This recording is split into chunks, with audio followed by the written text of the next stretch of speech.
Etkinlik böyle bir şey yapalım. Hocam ne koyalım? İşaret olur işaret. Bu ben, aynısı bende de var.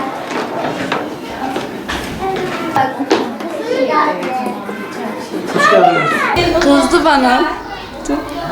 Onu da söyleseydin. Ne bileyim.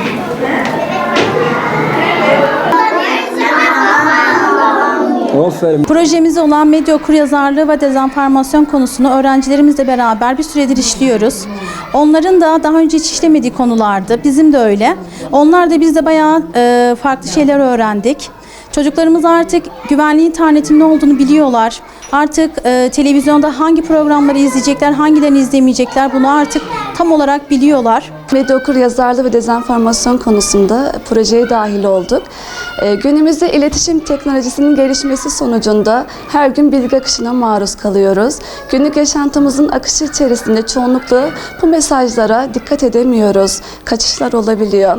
Bizler bu mesajları fark edebiliyor muyuz? Doğru değerlendirebiliyor muyuz? Bu mesajların bize etkisi oluyor mu? Öğrencilerimize, çocuklarımıza nasıl etkileri oluyor?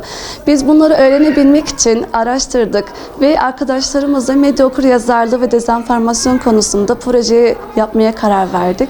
Medya okuryazarlığı ve dezenformasyon konusunda öğrencilere algı ve farkındalık kazandırmak, onların çevreyi fark edebilmesi, doğru yanlış bilgiyi ayırt edebilmesi, eleştirel düşünme yetisi kazandırabilmesi ve doğru bilgiye ulaşması için farklı araç ve gereçleri kullanabilmesi ve kendini daha iyi ifade edebilmesi açısından çok önemli bulduğumuz bir konudur. İnternette tanımadığın kişilerle arkadaş olma.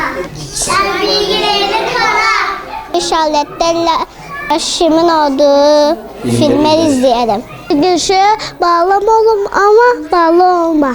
Kâr bilime bilinçli olalım. İletişim araçlarını amacına uygun kullan. Medya okuryazarlığı ve dezenformasyon konusunu baz aldık.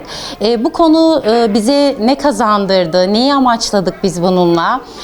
Çocuklara işbirliği yapmayı, farkındalık yaratmayı, eleştirel düşünmeyi, farkındalık oluştu. Çok güzel bir etkinlik oldu. Çeşitli etkinlikler yaptık.